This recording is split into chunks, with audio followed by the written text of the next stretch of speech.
This morning's Old Testament reading is from Samuel, 1 Samuel, chapter 16, verses 1 to 13.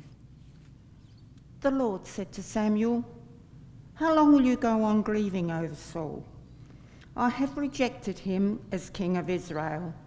But now get some olive oil and go to Bethlehem, to a man named Jesse, because I have chosen one of his sons to be king."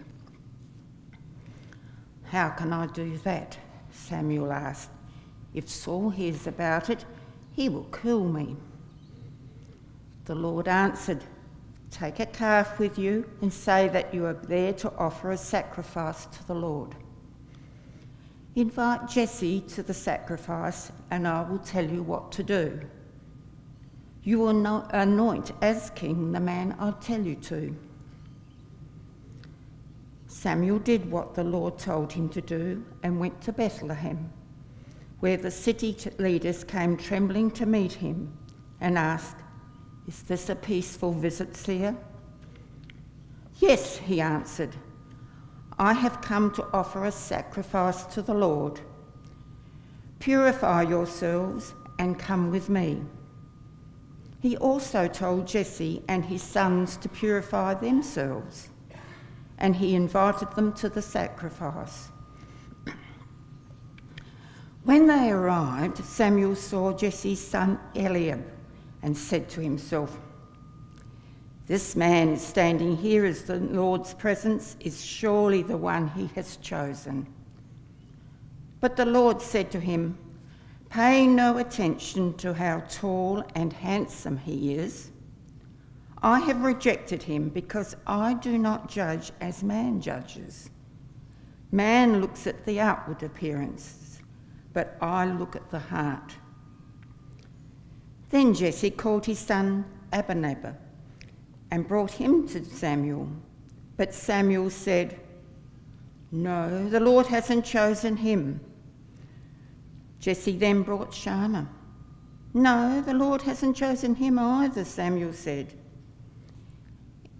In this way, Jesse brought 7 of his sons to Samuel, and Samuel said to him, "No, the Lord hasn't chosen any of these." Then he asked him, "Have you any more sons?" Jesse answered, "Oh, there's still the youngest, but he's out taking care of the sheep."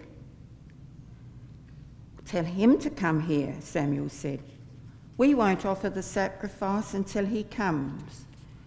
So Jesse sent for him. He was a handsome, healthy young man, and his eyes sparkled. The Lord said to Samuel, "This is the one, anoint him." Samuel took the olive oil and anointed David in front of his brothers. Immediately, the Spirit of the Lord took control of David and was with him from that day on. Then Samuel returned to Ramah. And our gospel reading is another version of John 9, verses 1 onwards. The man born blind.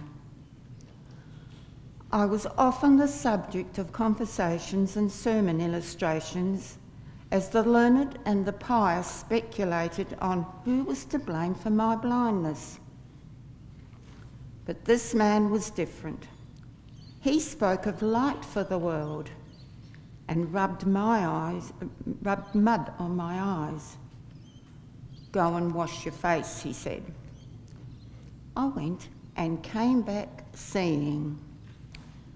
Then my neighbours, I knew them from their voices, started to argue as to whether I was the man they knew or someone else who looked just like him. "It's me, sure enough," I told them, and I told them about the one called Jesus who has brought light to my world. Word got around and the Pharisees asked me questions. It had been the Sabbath day, you see. They, the Pharisees, scared the living daylights out of my mum and dad. "Don't ask us," said the old man. "He can speak for himself." So they turned to me again. "Tell the truth. We know that this man who cured you is a sinner." "I don't know anything about that," I said. "But one thing I know, I was blind and now I see." That wasn't the truth they wanted, so they turned me out of the synagogue. I knew the difference between being blind and being able to see.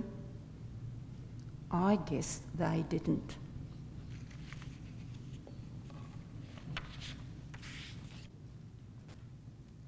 I found myself recently noticing the sounds at traffic lights.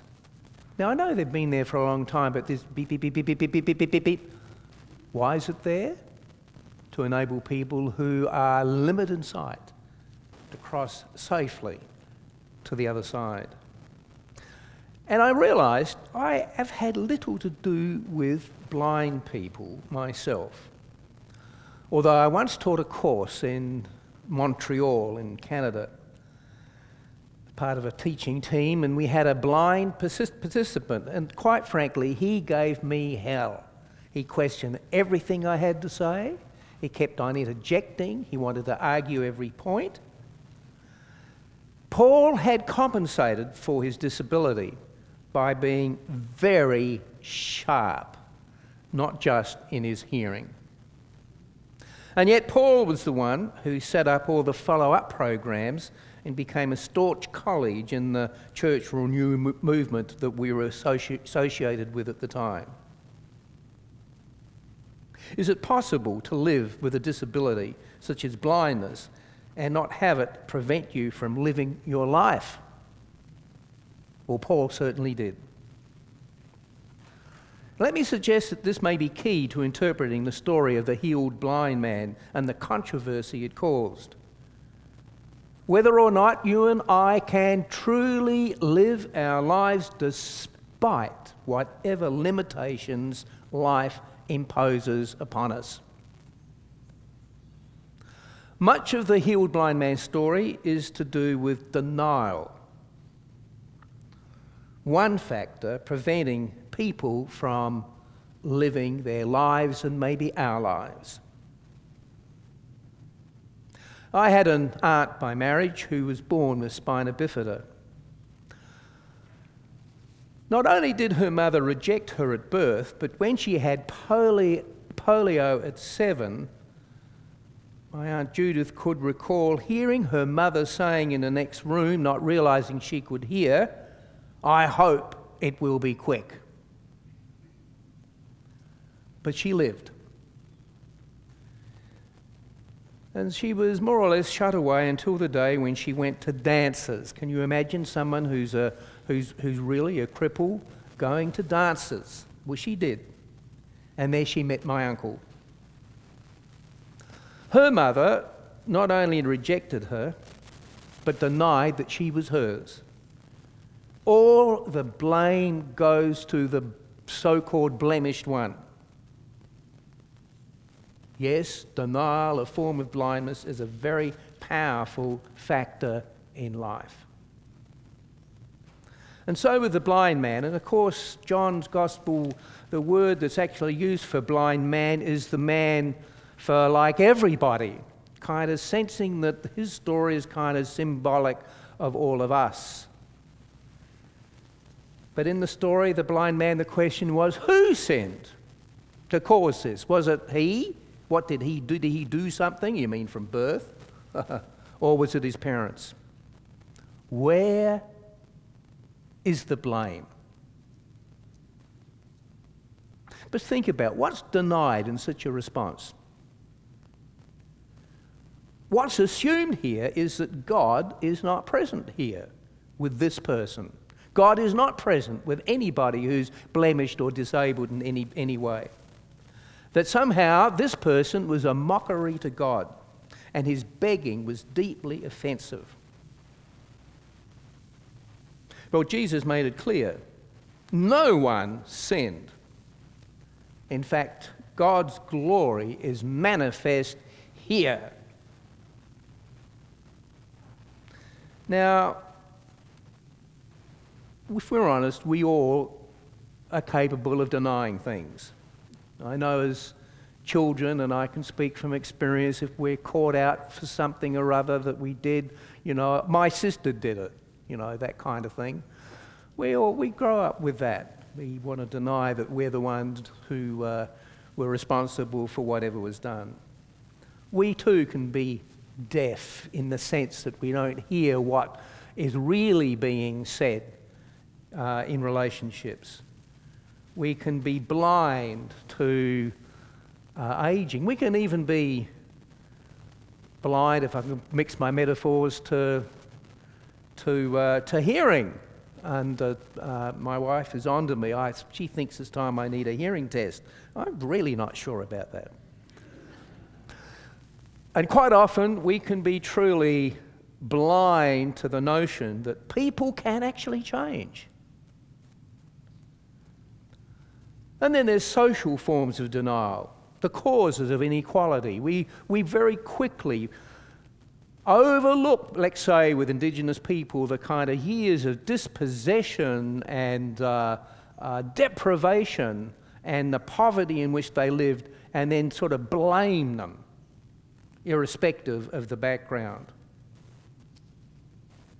It's called blaming the victim, and it's still very much alive and well in our society. It certainly exists in attitudes towards disadvantaged communities. And of course, there's I've been reading one writer recently, Clive Hamilton, his book, The End of the Species, how denialism is rampant in our society. And of course, for him, the issue is, despite the consensus of most scientists that climate change is now out of control, there are people who will deny that that is a threat to life on Earth. Now, denial is not all bad. It's a stage in grieving. But there comes a time when denial can prevent us from living our lives.